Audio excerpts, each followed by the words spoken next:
Hello दोस्तों, स्वागत है आप सभी का आचार्य जी चैनल पर। आज इस वीडियो में हम बात करने वाले हैं अपना डेली करंट अफेयर शो, जो सभी प्रतियोगी परीक्षाओं के लिए अत्यंत महत्वपूर्ण होता है। इसमें हम सिर्फ करंट अफेयर ही नहीं, उसके साथ ही साथ स्टैटिक जीके का पोर्शन भी कवर करते हैं।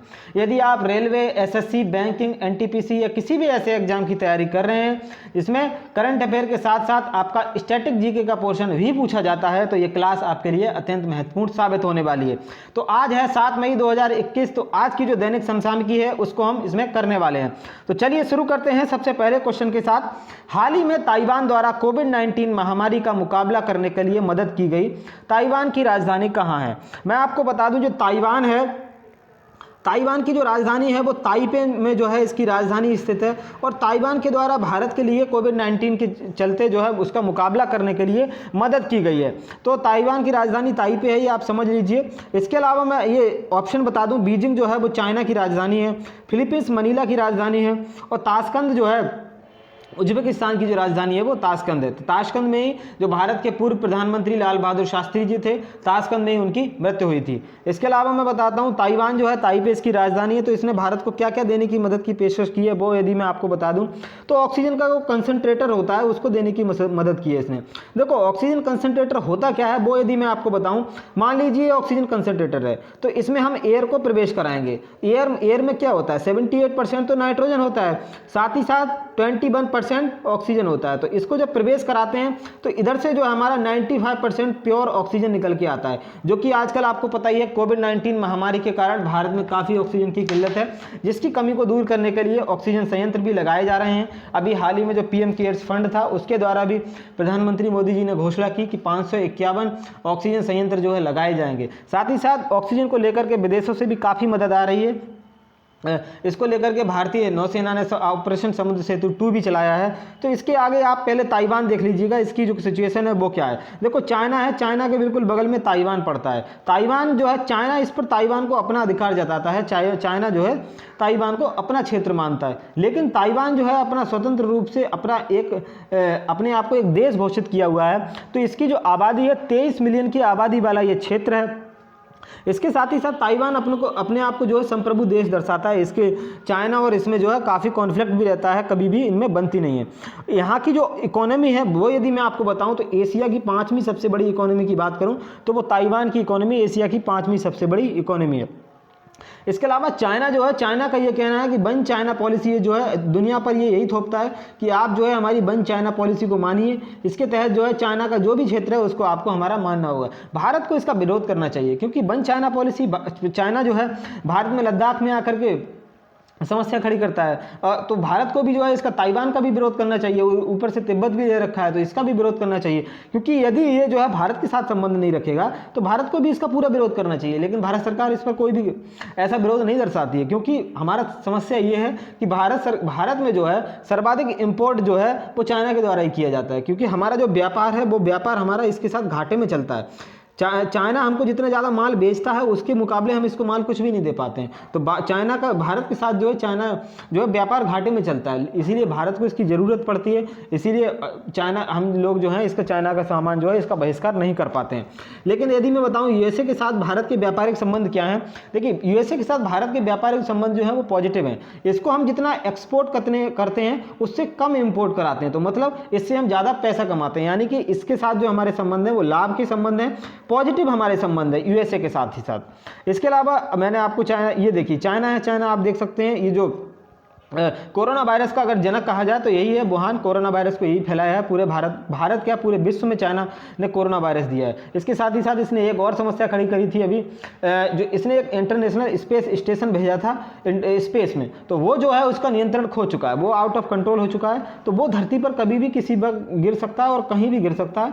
जो पृथ्वी है पूरी, इसको 41 डिग्री नॉर्थ से लेकर के 41 डिग्री साउथ के बीच कहीं पर भी ये गिर सकता है, पूरी गिरने की संभावना है। चाइना की राजधानी आपको पता ही है, बीजिंग चाइना की राजधानी है। साथ ही साथ यहाँ का जो राष्ट्रपति है वो शी जिनपिंग यहाँ के राष्ट्रपति है।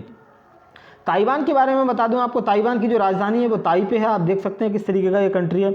और यहाँ के जो प्रेसिडेंट हैं वो साई इन बे जो हैं वो यहाँ के प्रेसिडेंट हैं, राष्ट्रपति हैं। नेक्स्ट क्वेश्चन बात करूंगा, हाल ही में कृषि मंत्रालय ने खरीफ की फसल के लिए योजना तैयार की है। भारत के कृषि मंत्री कौन है? देखो, कृषि मंत्री तो नरेंद्र सिंह तोमर जी हैं। इसके अलावा खरीफ की फसल के लिए क्या योजना तैयार की है वो मैं आपको बता देता हूं। देखो, खरीफ की फसल जो होती है इसमें ज़्यादा से ज़्यादा हमारा उत्पादन हो सके, ज़्यादा से ज़्यादा हम जो उत्पादन को बढ़ावा दें, इसके लिए भारत के जो कृषि मंत्रालय है इसने योजना तैयार की है।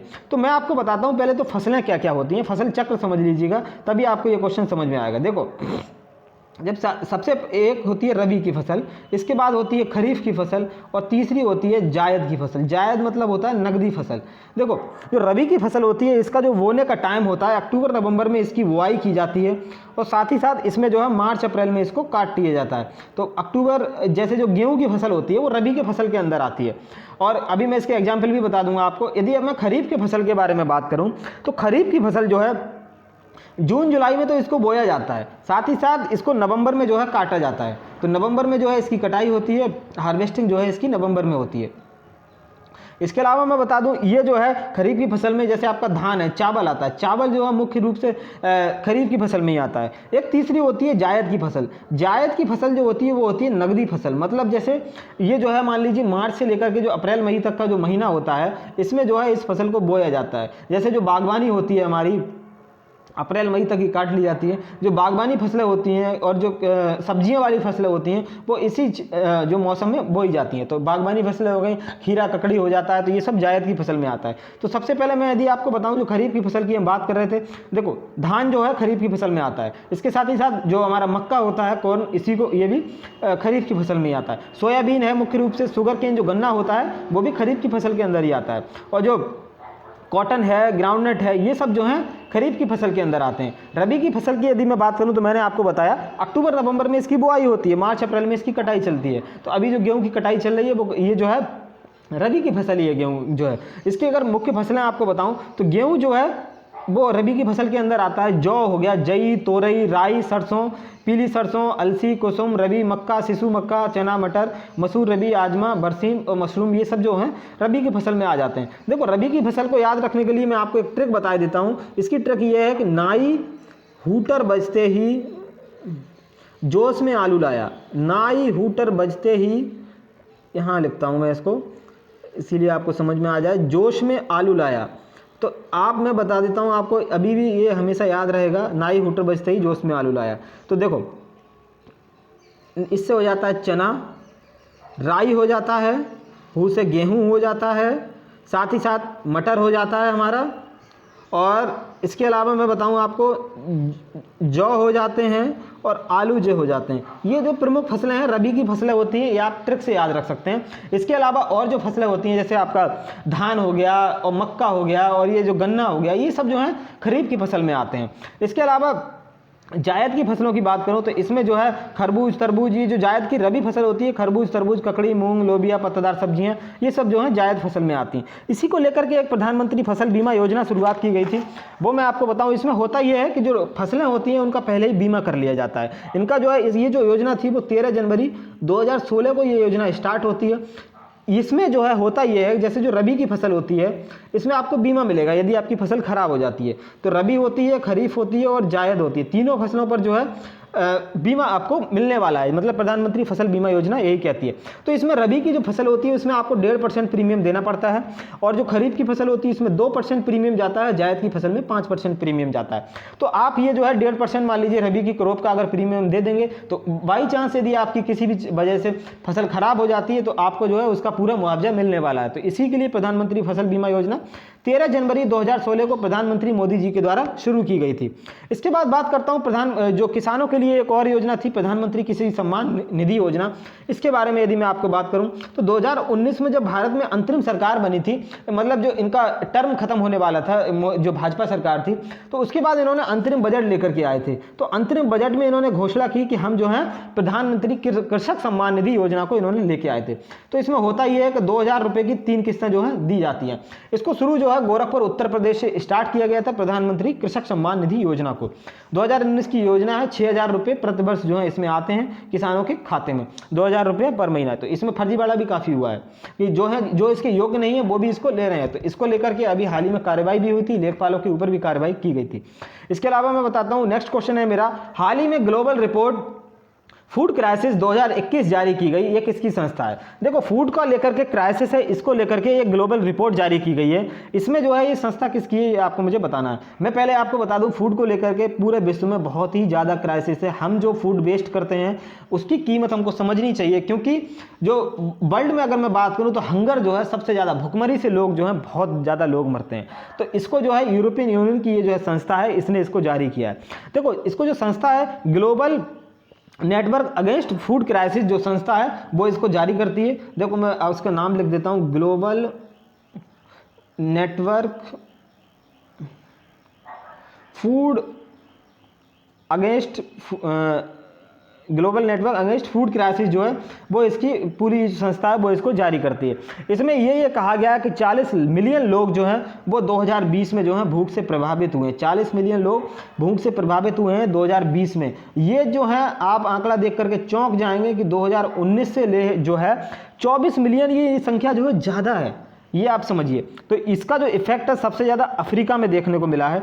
मैं आपको बताता हूँ, देखिए ये यूरोपियन यूनियन है, इसने जो है संस्था को इसको जारी किया है। पहले यूरोपियन यूनियन आप देख लीजिएगा ये जो है कौन कौन से कंट्री है वो मैं आपको बता देता हूँ। देखो यूरोपियन यूनियन जो है एशिया से टच करता है, एशिया यहाँ पे ये रसिया है, तो रसिया से जो है यहाँ पे टच होता है। नीचे की अगर मैं बात करूँ तो नीचे जो है इसके अफ्रीका आता है। यूरोप अफ्रीका को जो है गिब्राल्टर स्टेट है, गिब्राल्टर जो संधि है इससे इसको अलग करता है। ये हमारा होता है भूमध्य सागर, मेडिटेरियन सी जिसको कहा जाता है। इसके आगे जो है ये लाल सागर आ जाता है, वो इस मैप में नहीं है, ये मेरा केवल यूरोप का मैप लिया हुआ है। तो यूरोपियन यूनियन की अगर मैं बात करूं तो इसमें जो सदस्यों की संख्या है वो 28 से घट करके एक कम होकर के 27 जो है यूरोपियन सदस्यों की संख्या रह गई है। तो इसमें जो है इससे आपको पता होगा 2020 में जो है ब्रेग्जिट हो गया था। ब्रेग्जिट का मतलब ब्रिटेन जो है इससे बाहर हो गया था। ब्रिटेन इस जो संस्था थी यूरोपियन यूनियन इससे बाहर हो गया। जो 31 जनवरी 2020 थी उसको ये ब्रिटेन बाहर हो गया। तो ब्रिटेन के जो प्रधानमंत्री हैं बोरिस जॉनसन, यहाँ की राजधानी जो है वो लंदन यहाँ की राजधानी है। इसके बाद मैं बात करता हूँ अफ्रीका के बारे में। अफ्रीका में जो है इसका सर्वाधिक इफेक्ट देखा गया है, क्योंकि अफ्रीका में जो है सबसे ज़्यादा लोग भुखमरी से मरे हैं और ये जो रिपोर्ट है उसी के ऊपर लेके आई गई है। तो मैंने आपको बताया जैसे गिब्राल्टर स्टेट जो है अफ्रीका को इससे अलग करती है, साथ ही साथ ये भूमध्य सागर है, ये लाल सागर है। अगर मैं आपको बताऊं भूमध्य सागर को लाल सागर से जोड़ने वाली जो नहर है उसका नाम आप याद रखिएगा, काफी एग्जाम में पूछा जाता है, सुएज नहर जो है इसको जोड़ती है।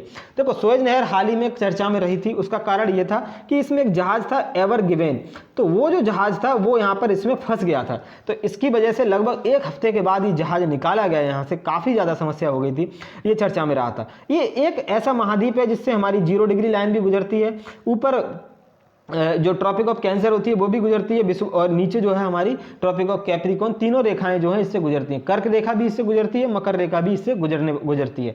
इसके अलावा अफ्रीका के बारे में बता दूं, सहारा मरुस्थल जो सबसे बड़ा मरुस्थल है अफ्रीका में ही स्थित है। अफ्रीका की सबसे ऊंची चोटी की यदि मैं बात करूं तो माउंट किलिमंजारो जो है अफ्रीका की सबसे ऊंची चोटी है। जो माउंट किलिमंजारो है अफ्रीका की सबसे ऊंची चोटी है, ध्यान रखिएगा। इसके साथ ही साथ मरुस्थल मैंने आपको बताया।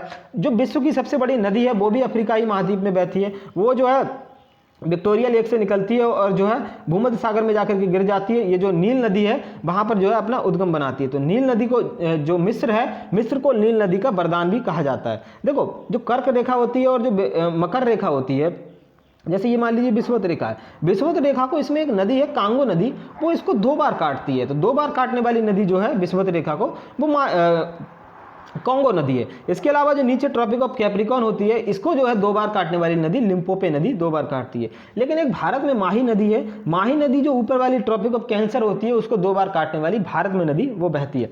तो अफ्रीका के बारे में ये मैंने सब चीजें बताई आपको। इसके अलावा नेक्स्ट क्वेश्चन की बात करूंगा। हाल ही में आईसीसी द्वारा टेस्ट रैंकिंग जारी की गई, इसमें प्रथम स्थान पर कौन सा खिलाड़ी है? देखो आईसीसी की टेस्ट रैंकिंग जारी की जा चुकी है, इसमें फर्स्ट नंबर पर जो है, आप गलती मत कीजिए, विराट कोहली इस पर फर्स्ट नंबर पर नहीं है, केन विलियमसन फर्स्ट नंबर पे इस पे खिलाड़ी हैं। तो आईसीसी के द्वारा ये टेस्ट रैंकिंग जारी की गई है। पहले आईसीसी के बारे में जान लेते हैं। आईसीसी जो है इसका जो हेडक्वार्टर है वो दुबई में इसका हेडक्वार्टर स्थित है। 1909 में इसकी स्थापना हुई थी। जो ग्रेग बर्कले हैं वो इसके अध्यक्ष हैं, ध्यान रखिएगा, क्वेश्चन काफी पूछा जाता है। और यूएई में जो है, संयुक्त अरब अमीरात में है दुबई, तो यूएई में ही जो है आईपीएल 13 का आयोजन हुआ था। आपको पता होगा मुंबई इंडियंस ने इसको लगातार नहीं 5वीं बार इसको जीता था। इसके अलावा अभी जो हाल ही में आईपीएल है, आईपीएल 14 जो वीवो इसका स्पॉन्सरशिप है वो इसको रद्द किया जा चुका है। तो फर्स्ट नंबर पर जो खिलाड़ी हैं वो केन विलियमसन, मैं आपको बता दूं न्यूजीलैंड के ये खिलाड़ी हैं।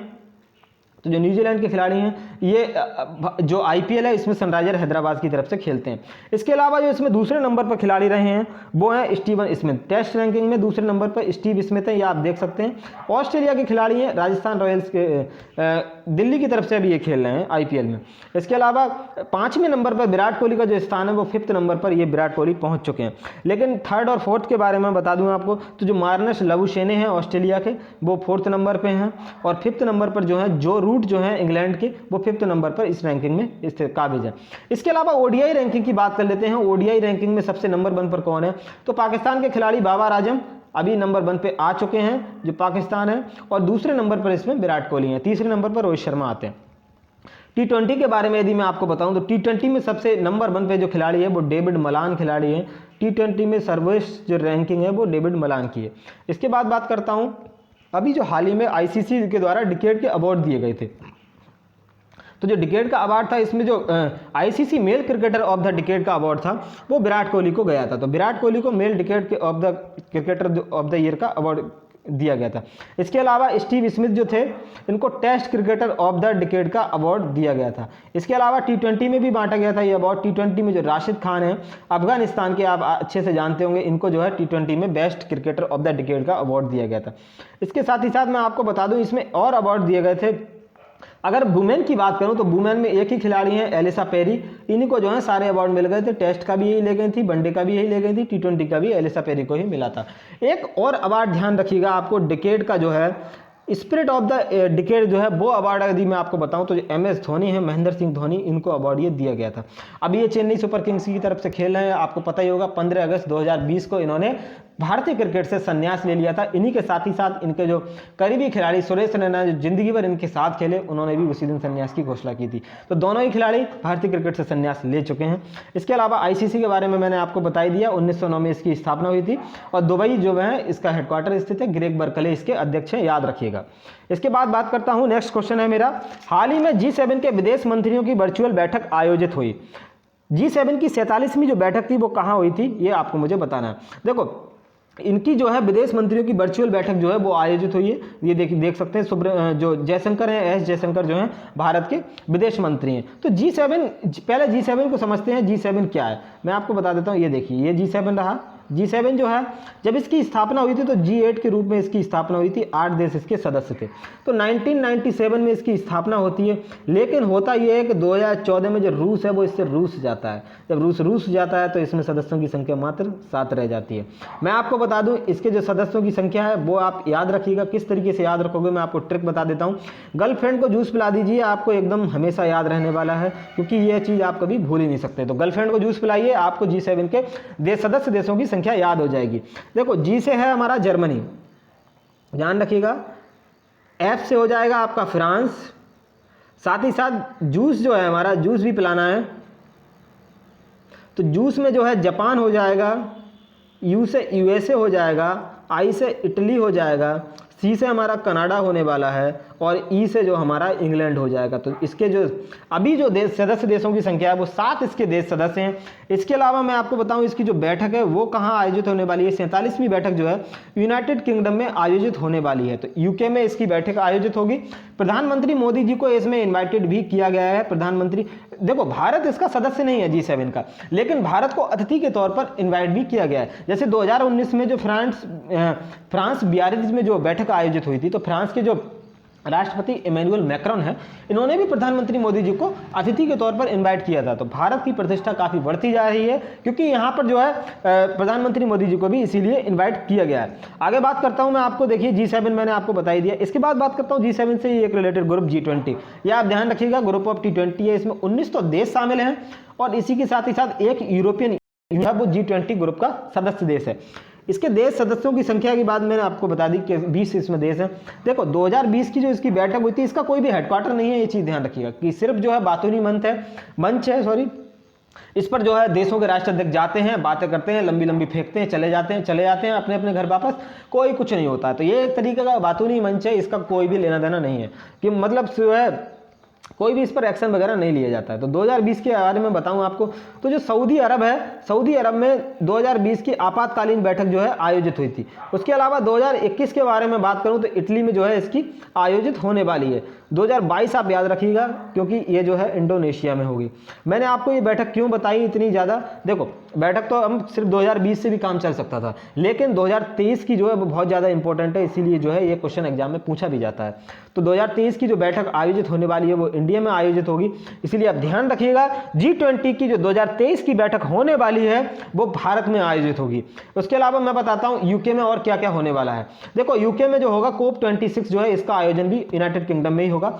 यूनाइटेड किंगडम ग्लासगो जो है यहाँ पर स्कॉटलैंड में पड़ता है, यहाँ पर जो है इसका आयोजन होगा। इसके अलावा जो COP26 है, COP25 जो है COP25 ये जो है कॉन्फ्रेंस ऑफ पार्टी जिसको कहा जाता है, मतलब जो जलवायु समझौते, जलवायु से परिवर्तन को लेकर के जो बैठक होती है उसको COP कहा जाता है, कॉन्फ्रेंस ऑफ पार्टी। तो COP25 जो है वो स्पेन के मैड्रिड में आयोजित हुई थी। स्पेन मैड्रिड में ये आयोजित हुई थी, चिली की अध्यक्षता में आयोजित हुई थी। इसके अलावा मैं बता दूं स्पेन मैड्रिड में एक बहुत ही इंपॉर्टेंट मुख्यालय स्थित है, वो है World Food Programme. World Food Programme को 2020 का शांति का नोबेल पुरस्कार दिया गया, इसीलिए ये जो है इंपॉर्टेंट हो जाता है। आप ध्यान रखिएगा 2020 का शांति का नोबेल पुरस्कार पूछा जाता है, वर्ल्ड फूड प्रोग्राम को दिया गया था। इसके अलावा मैं आपको बताऊं इसमें जो एक और मेन इंपॉर्टेंट जो कॉन्फ्रेंस ऑफ पार्टी है वो आप ध्यान रखिएगा COP21 जो है वो 2015 में इसकी बैठक आयोजित हुई थी। इसका जो इसमें भारत और फ्रांस के लिए क्यों इंपॉर्टेंट थी वो मैं आपको बता दूं। इंडिया और फ्रांस ने मिल करके इंटरनेशनल सोलर अलायंस की इसमें स्थापना की, क्योंकि इसमें इन्होंने, मोदी जी ने ये कहा था ये जैसे अर्थ है, तो मान लीजिए जो भी ट्रॉपिक ऑफ कैंसर और ट्रॉपिक ऑफ कैप्रिकॉर्न के बीच के जो देश है इनको सूर्य पुत्र कहा था, मतलब यहाँ पर जो है सन की लाइट जो है सबसे ज़्यादा पड़ती है, तो क्यों ना हम इस सूर्य ऊर्जा का उपयोग करें। तो इसके लिए इंटरनेशनल सोलर अलायंस की स्थापना की गई। ये इसका हेडक्वार्टर जो है भारत के गुरुग्राम में स्थित है, हरियाणा के गुरुग्राम में स्थित है। और मैं आपको बताऊं इसके जो अध्यक्ष हैं वो अजय माथुर जी जो हैं इसके अध्यक्ष हैं। देखो एकमात्र इंटरनेशनल मतलब ऑर्गेनाइजेशन है जिसका भारत में हेडक्वार्टर है, तो ध्यान रखिएगा एकमात्र इंटरनेशनल ऑर्गेनाइजेशन है इंटरनेशनल सोलर अलायंस जिसका जो हेडक्वार्टर है वो भारत में स्थित है। ये याद रखने वाली चीज़ है। नेक्स्ट क्वेश्चन है मेरा, हाल ही में सशस्त्र बलों द्वारा कोजीत ऑपरेशन शुरू किया गया, इस ऑपरेशन का नेतृत्व जो है किसके द्वारा किया जा रहा है। देखो पहले समझिए कोजीत जो ऑपरेशन है वो क्यों शुरू किया गया है वो समझ लीजिए। देखो कोजीत जो ऑपरेशन है, मान लीजिए जैसे अभी कोविड-19 चल रहा है, तो कोविड-19 के चलते भारत के लोगों में काफ़ी नकारात्मकता जो है पैदा हो चुकी है।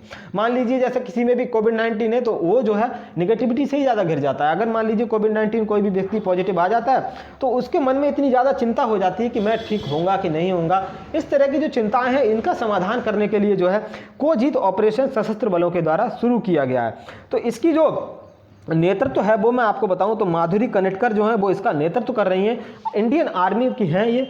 तो ये जो है कोविड-19 के खिलाफ जो मानसिक रूप से इसको सहायता की जाएगी, पॉजिटिव थिंकिंग को बढ़ावा दिया जाएगा, मानसिक स्वास्थ्य को बेहतर किया जाना है, इसमें ये कहा जाएगा। जैसे कोविड-19 के खिलाफ सहायता प्रदान करेगा ये, और कहा जाएगा कि आप जो है घबराइए मत, आप जो है कोविड-19 से जल्दी ही ठीक होने वाले हैं। इसको लेकर के ये ऑपरेशन कोजीत ऑपरेशन शुरू किया गया है। कोविड-19 का भारत में आप हाल जानते हैं काफ़ी खराब है। माधुरी कनेटकर जो है वो ये हैं, इनके द्वारा इस ऑपरेशन को शुरू किया गया, ये जो है इसकी अध्यक्ष हैं।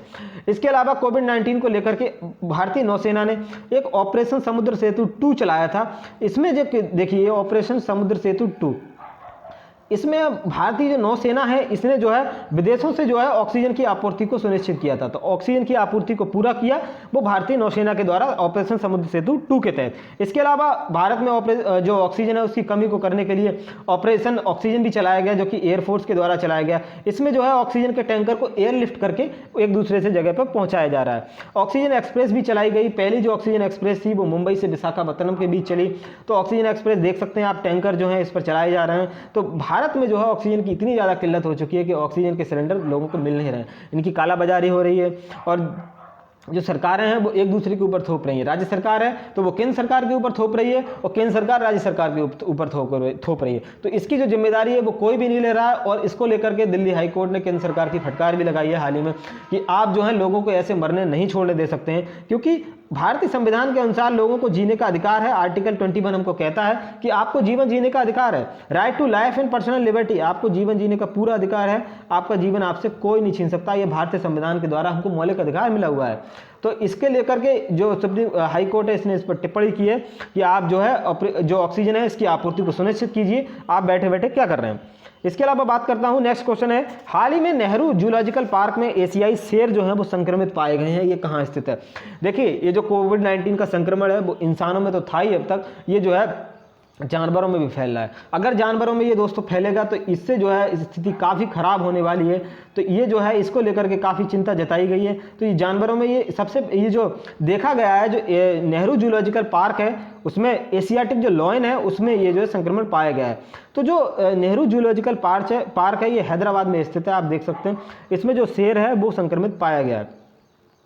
देखो वाइड स्प्रेड जो है जो शेर हैं इनको भी संक्रमण हो रहा है। तो जो भारत में जो सबसे ज़्यादा जो एशियाटिक लायन मिलते हैं वो गिर नेशनल पार्क है गुजरात में, यहाँ पर जो है सबसे ज़्यादा जो एशियाटिक लायन है वो पाए जाते हैं। ये देखिए हैदराबाद में ये जो था, तो हैदराबाद के बारे में कुछ बातें जान लीजिए। हैदराबाद जो है पहली बात तो तेलंगाना की राजधानी है। इसके अलावा इसको निजामों का शहर भी कहा जाता था। पहले हैदराबाद अब सिर्फ एक मतलब शहर बचा है, लेकिन ये पहले पूरा का पूरा एरिया था। ये पूरा का पूरा इसको निजामों का शहर कहा जाता था। जब भारत आज़ाद हुआ था तब हैदराबाद जो है भारत के साथ विलय नहीं चाहता था। इसके अलावा ये चाहता था कि हम जो है अपना अलग देश का निर्माण कर लें। तब जो है सरदार वल्लभ भाई पटेल ने यहाँ पर जो सेना भेज दी और उसको नाम दिया जाता है ऑपरेशन पोलो। तो ये जो यहाँ के निजाम थे वो खुद ही भाग गए थे, उन्होंने कोई सामना भी नहीं किया था। 1948 में जब सेना भेजी गई तो उसके बाद हैदराबाद का भारत में विलय कर लिया गया था। देखिए भारत जब आज़ाद हुआ था तो दो तीन जो जगह थी उन्होंने ज़्यादा दिक्कत खड़ी की। देखो एक तो इसमें हैदराबाद शामिल था, उसके बाद जूनागढ़ था, जूनागढ़ भी इसमें शामिल नहीं हो। जो है जूनागढ़ के जो राजा थे वो ये चाहते थे कि हम पाकिस्तान के साथ जाएं, लेकिन वहाँ पर सरदार वल्लभ भाई पटेल ने वहाँ पर जनमत संग्रह करवाया कि आप जो है जनमत संग्रह कर लीजिए, जो भी भारत में रहना चाहता है वो भारत में रहे, और जो पाकिस्तान में। तो जनमत संग्रह जब हुआ तो वहाँ के 90% से भी ज़्यादा लोगों ने जो भारत में रहने के लिए उस पर साइन किया। तो जूनागढ़ भारत में शामिल हो गया, हैदराबाद भी शामिल हो गया। लेकिन समस्या खड़ी कर दी थी जम्मू एंड कश्मीर ने। जम्मू कश्मीर अभी तक समस्या बना रहा। 2019 में जब धारा 370 इससे हटाई गई तब जो है जम्मू कश्मीर भारत का पूरी तरीके से भारत में राज्य बना, और भारत का अभिन्न अंग पहले भी था लेकिन अब एकदम तरीके से अखंड अंग भारत का यह बना लिया गया।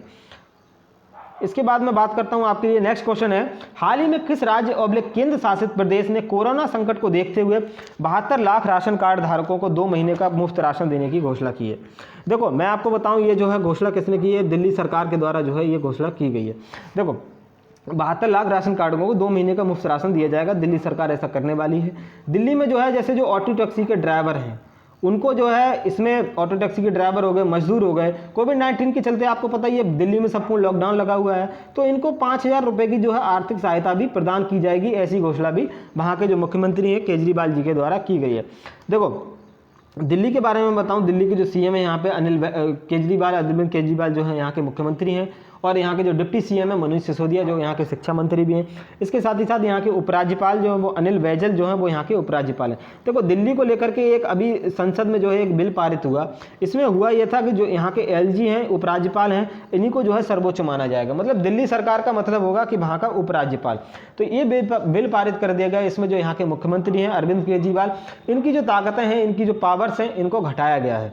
इसके बाद बात करता हूँ नई दिल्ली। आप देख सकते हैं भारत का ये दिल है, क्योंकि भारत के मध्य में स्थित है, राजधानी भारत की है, सबसे ज़्यादा सब कुछ जो है भारत का स्थित दिल्ली में ही है। तो दिल्ली जो है भारत, लेकिन मैं आपको बताऊं दिल्ली जो है भारत की राजधानी कब बनी थी वो आप जान लीजिए, मैं आपको बता देता हूं। जैसे पश्चिम बंगाल है, कोलकाता जो है पहले भारत की राजधानी हुआ करती थी। तो कोलकाता से दिल्ली जो राजधानी आई थी वो 1911 में कोलकाता से दिल्ली राजधानी उठ करके आई थी। इसको लेकर के 69 कॉन्स्टिट्यूशन अमेंडमेंट भी हुआ। तो इसमें जो है दिल्ली को राष्ट्रीय राजधानी क्षेत्र घोषित कर दिया गया।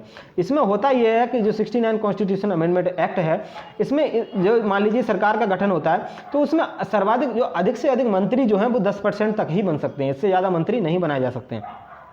देखो दिल्ली की अगर मैं बता दूं, इसमें एक यूनेस्को हेरिटेज साइट है हुमायूं का मकबरा, जो कि आप देख रहे हैं। ये जो है 4 बाग शैली में निर्मित है, मतलब चारों तरफ इसके बाग ही बाग हैं, तो इसीलिए इसको 4 बाग शैली में निर्मित कहा जाता है। हुमायूं का मकबरा है, इसको पूर्व का ताजमहल भी कहा जाता है। इसके अलावा मैं दिल्ली के बारे में कुछ और बता दूं आपको। भारत में सर्वाधिक अगर जनसंख्या घनत्व तो आपसे पूछा जाए तो वो दिल्ली में ही स्थित है, सर्वाधिक जनसंख्या घनत्व। लेकिन अगर राज्य पूछा जाए आपसे तो राज्य में बिहार आता है और केंद्र शासित प्रदेश में दिल्ली आता है। सबसे कम जो जनसंख्या घनत्व है वो अरुणाचल प्रदेश है, वहाँ पर मात्र 17 लोग जो हैं 1 किलोमीटर स्क्वायर में रहते हैं। नेक्स्ट क्वेश्चन की बात करूंगा मैं आपके लिए। हाल ही में किस राज्य में 10 करोड़ साल पुराने डायनासोर की हड्डियों के जीवाश्म मिले हैं? देखो 10 करोड़ साल पहले डायनासोर की हड्डियों के जीवाश्म मिले हैं। ये जो डायनासोर आप जानते हैं, डायनासोर अब जो है पूरी तरीके से समाप्त हो चुके हैं। जो सॉलिपोड डायनासोर है उसका जीवाश्म मिला है 10 करोड़ साल पुराना है। ये जो जीवाश्म मिला है वो मेघालय राज्य में मिला है। मेघालय में जो है इसका मेघालय की खासी पहाड़ी है, यहाँ पर 3 पहाड़ियाँ हैं, गारो, खासी और जयंतिया। तो खासी जो पहाड़ी है उसमें यहाँ पर ये मिला है। इसके अलावा मेघालय के बारे में बता दूं, मेघालय में मौसिनराम एक जगह है, वहाँ पर भारत की सबसे ज़्यादा बारिश जो है मेघालय के मौसिनराम में ही होती है। पहले जो है ये पहले जो बारिश होती थी वो सबसे ज़्यादा चेरापूंजी में होती थी, लेकिन अब मेघालय के मौसिनराम में सर्वाधिक बारिश जो है होती है। देखो मेघालय की राजधानी आपको पता ही है शिमला, शिलोंग जो है वो यहाँ की राजधानी है। त्रिपुरा की राजधानी जो है त्रिपुरा की अगरतला है। असम की आपको मालूम है दिसपुर यहाँ की राजधानी है। मिजोरम की जो है आइजोल यहाँ की राजधानी है। इसके अलावा असम में अभी हाल ही में जो है लोकसभा के चुनाव भी संपन्न हुए हैं। यहाँ के पे जो है भारतीय जनता पार्टी की सरकार जो है बन चुकी है, इसको स्पष्ट बहुमत मिला हुआ है। और जो अभी चुनाव हुए थे उसमें पश्चिम बंगाल में आपको पता ही होगा जो ममता बनर्जी थी वो तीसरी बार मुख्यमंत्री बन चुकी हैं। ये देखिए ये डायनासोर हैं, आप देख सकते हैं इस तरीके का ये था। अब जो है ये बिल्कुल विलुप्त हो चुके हैं, भारत बिल्कुल बचे ही नहीं, धरती पे ही नहीं है, इनके सिर्फ जीवाश्म मिलते हैं। देखो डायनासोर का संग्रहालय भी है, ये महीनगर गुजरात में जो है डायनासोर का संग्रहालय स्थित है, आप देखने जा सकते हैं। इस तरीके का ये जो है संग्रहालय है। नेक्स्ट क्वेश्चन ये देखिए, इसके अलावा जो है जाइलोफिस दीपिकी नाम की सांप की नई प्रजाति मिली थी, ये आप देख सकते हैं। ये जो है ये सांप की नई प्रजाति थी, जाइलोफिस दीपिकी नाम की इसकी प्रजाति थी। इसको मैं लिख देता हूं, जाइलोफिस दीपिकी ये जो थी ये नई प्रजाति मिली है सांप की, इसको जो है खोजा गया। इसके अलावा एक सिस्टूरा हिरण्यकेशी एक मछली मिली है, ये महाराष्ट्र में मिली है। ये हाल ही में जो है न्यूज में रही है कि ये जो है जो सिस्टूरा हिरण्यकेशी ये मछली कहाँ मिली, महाराष्ट्र में। जो उद्धव ठाकरे के छोटे बेटे हैं तेजस ठाकरे, उनके द्वारा जो है ये खोजी गई थी। उसके बाद नेक्स्ट क्वेश्चन की बात करूंगा। 5 मई 2021 को सुप्रीम कोर्ट ने 5 जजों की संवैधानिक पीठ ने मराठा आरक्षण को असंवैधानिक घोषित कर दिया। इस संविधान पीठ की अध्यक्षता किसने की? मैं आपको बताऊं जो मराठा आरक्षण था उसको क्यों असंवैधानिक घोषित किया, वो यदि मैं आपको बता दूं तो देखो कोई भी राज्य होता है, राज्य ज़्यादा से ज़्यादा जो आरक्षण है, इंदिरा साहनी केस हुआ था 1992 में, उसकी में यह कहा गया कि कोई भी राज्य जो है 50% से ज़्यादा आरक्षण नहीं दे सकता है। मराठा का जो आरक्षण था वो 50% के ऊपर जा चुका था, इसीलिए जो है इसको सुप्रीम कोर्ट ने असंवैधानिक करार कर दिया। देखो मैं इसकी पूरी कहानी भी सुनाऊंगा, तो सबसे पहले मैं बता देता हूँ इसकी जो अध्यक्षता की वो अशोक भूषण के द्वारा जो है इसकी अध्यक्षता की गई है। इसके अलावा ऑप्शन ए आप समझ लीजिए, जो शरद अरविंद बोबड़े थे भारत के 47वें नंबर के मुख्य न्यायाधीश रहे। इंदु मल्होत्रा भी जो है भारत की सुप्रीम कोर्ट की जज हैं। फातिमा बीबी के बारे में बताऊं, सुप्रीम कोर्ट की पहली महिला जज जो है वो फातिमा बीबी हैं।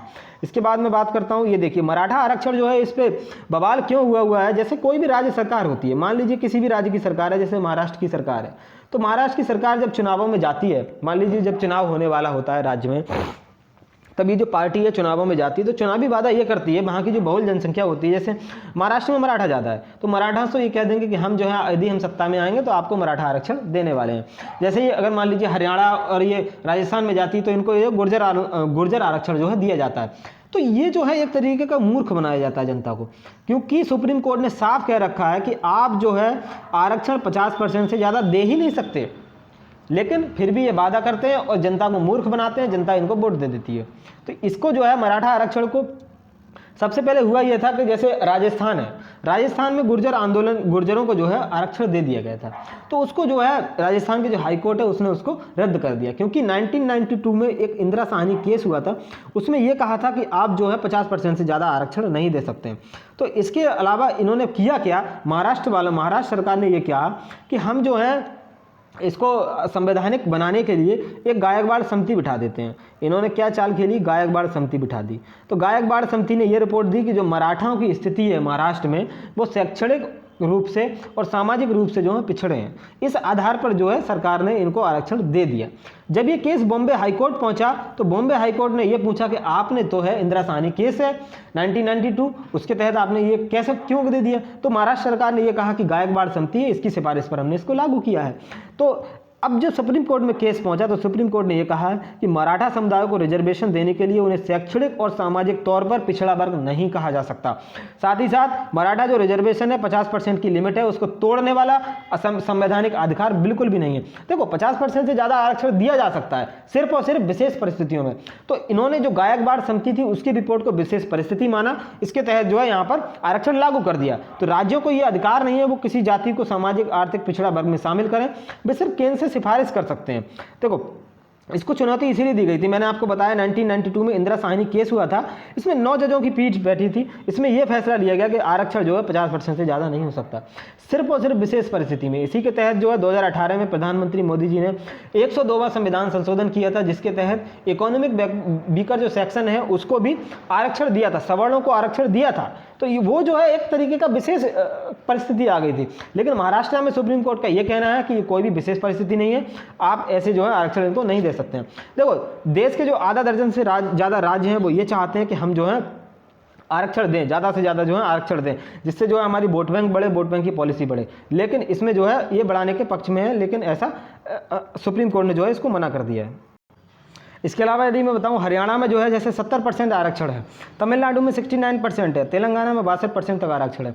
तो जो आरक्षण है 50% से ज़्यादा नहीं हो सकता है, इसको जो है सुप्रीम कोर्ट असंवैधानिक करार दे देता है। तो यही जो है मराठा आरक्षण में केस में भी यही हुआ है, क्योंकि सरकारें यही चाहती हैं कि हम जो है लोगों को बेवकूफ़ बनाएं और सत्ता में काबिज हो जाएं। तो यही होता है, इनका फंडा होता है। कोई भी पार्टी हो, भाजपा हो चाहे कांग्रेस हो, सबका यही एक ही मुद्दा है। क्योंकि भाजपा ने भी जो है हरियाणा में ये दे रखा है, क्योंकि हरियाणा में गुर्जर को दे रखा है, और इसी तरीके से महाराष्ट्र में जो गठबंधन, अघाड़ी गठबंधन है, उसकी सरकार है, उद्धव ठाकरे यहाँ के सीएम है, तो उन्होंने भी यही कर रखा है। तो ये जो है सभी एक तरीके के ये लोग हैं। देखिए, ये 5 जजों की इसमें बेंच बैठी थी, इनका ये कहना है, अशोक भूषण जो है इनकी अध्यक्षता में ये बेंच बैठी, तो इन्होंने जो है असंवैधानिक इसको मराठा आरक्षण को करार दे दिया। तो ये जो है काफ़ी ज़्यादा इंपॉर्टेंट है। इसके अलावा मैं बताता हूँ, ये देखिए, गुर्जर आंदोलन था, गुर्जरों को भी आरक्षण लेने के लिए इन्होंने आंदोलन किया था, लेकिन गुर्जरों का जो आरक्षण था उसको भी समाप्त कर दिया राजस्थान बॉम्बे हाईकोर्ट के द्वारा। देखो, इसके बाद बात करता हूँ मैं सुप्रीम कोर्ट के बारे में। भारत का जो सुप्रीम कोर्ट है इसके बारे में कुछ बातें जान लीजिएगा। देखो, भारत का जो सुप्रीम कोर्ट है, अनुच्छेद 124 में जो है इसके बारे में उल्लेख है। और जो सुप्रीम कोर्ट में जो जजों की संख्या होती है, अभी हाल ही में 34 जज हैं, 33+1। +1 मैंने क्यों लिखा? 1 का मतलब है chief justice of India, CJI, जो मुख्य न्यायाधीश हैं वो उनको कहा जाता है। तो CJI जो अभी 48वें नंबर के बने हैं, वो NV रमन्ना जो हैं वो 48वें नंबर के जो हैं अभी CJI बने हैं। इनसे पहले जो 47 नंबर के CJI थे वो आपको पता ही होगा, जो शरद अरविंद बोबड़े थे वो 47 नंबर के CJI थे। इसके अलावा मैं आपको बताऊं, सुप्रीम कोर्ट में 124 के तहत तो सुप्रीम कोर्ट की स्थापना की गई है, लेकिन आप एक आर्टिकल जरूर ध्यान रखिएगा, ये सबसे ज़्यादा क्वेश्चन एग्जाम में पूछा जाता है। अनुच्छेद 129 क्या कहता है? 129 में ये लिखा गया है कि सुप्रीम कोर्ट एक अभिलेख न्यायालय है। अब अभिलेख क्या होता है ये मैं आपको बताऊं। देखो, अभिलेख का मतलब ये होता है, जैसे मान लीजिए आज की तारीख में कोई भी, मान लीजिए आपको कोई सज़ा सुनाई जाती है, जैसे 10 साल पहले मान लीजिए 2011 में आपको कोई सज़ा सुनाई गई, किसी भी व्यक्ति को सुनाई गई, तो वही सेम अपराध जो है किसी ने 2021 में कर देता है। तो सुप्रीम कोर्ट में जो इसको सज़ा दी गई थी, तो इसके बाद जो है ये इस पर मान लीजिए इसको सज़ा कुछ और दे दी जाती है, 2021 में अपराध होता है, तो ये 2021 का जो अभिलेखी न्यायालय, इसके तहत सुप्रीम कोर्ट को ये कह सकता है कि आपने जो है 2011 में तो सज़ा जो है वो दी थी, लेकिन अब जो है आप क्यों दे रहे हैं ये वाली। तो अभिलेखी न्यायालय का मतलब ये होता है, अगर कोई भी जो मान लीजिए डिसीजन सरकार के द्वारा दे दिया गया है, तो वो जो है आगे चल के नजीर साबित होने वाला है, तो नजीर साबित होगा, इसके लिए कहा जाता है। लेकिन यदि वो इस पर पुनर्विचार करते हैं तो पुनर्विचार में वो जो है बदला भी जा सकता है। तो जो सुप्रीम कोर्ट है इसका यही कहना है कि 1992 में जो इंदिरा साहनी केस हुआ था उस पर पुनर्विचार करने की कोई आवश्यकता ही नहीं है, उसका ये कहना है। इसके अलावा मैं भारत में हाईकोर्ट के बारे में बता दूं आपको, तो भारत में हाईकोर्ट की जो संख्या है वो 25 हाईकोर्ट हैं। 24 जो हाईकोर्ट थे पहले थे, 25वां हाईकोर्ट जो नया बना है वो अमरावती हाईकोर्ट बना है। इसके अलावा बात करते हैं हम आज के जो टॉपिक ऑफ द डे है हमारा, इसमें भारतीय स्वतंत्रता आंदोलन की जो महत्वपूर्ण घटनाएं हैं उनके बारे में मैं आपको बताता हूं। देखो, 1929 में लाहौर अधिवेशन हुआ था, इसको आप जान लीजिए। 1929 में जो लाहौर अधिवेशन हुआ, इसमें पंडित जवाहरलाल नेहरू जी, तो जो पंडित जवाहरलाल नेहरू थे इनके द्वारा जो है ये लाहौर अधिवेशन जो है किया गया था। देखो, जो 31 दिसंबर 1929 को हुआ ये था, 31 दिसंबर 1929 को रावी नदी के तट पर रात के 12 बजे पंडित जवाहरलाल नेहरू ने जो है इस अधिवेशन को किया था, इस अधिवेशन की अध्यक्षता की थी। इसमें यह कहा गया कि हम जो है आज़ादी जो है अभी इसी जो है 26 जनवरी 1930 को ही हम भारत को आज़ाद कर लेंगे। तो इसमें जो है पूर्ण स्वराज का लक्ष्य रखा गया। भारत में पहली बार जो पूर्ण स्वराज था उसका लक्ष्य इसी का जो हमारा अधिवेशन हुआ था, लाहौर अधिवेशन, इसी में रखा गया था। इसी के साथ ही साथ जो 26 जनवरी 1930 हुई थी उसमें भारत ने पहला अपना स्वतंत्रता दिवस भी मना लिया था।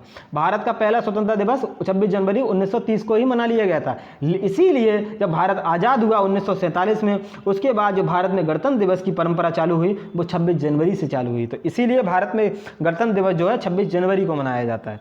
इसके बाद मैं आपको बताऊं 1931 का कराची अधिवेशन, यह आप समझ लीजिएगा। इसकी जो अध्यक्षता की थी वो सरदार वल्लभ भाई पटेल जी के द्वारा इसकी अध्यक्षता की गई।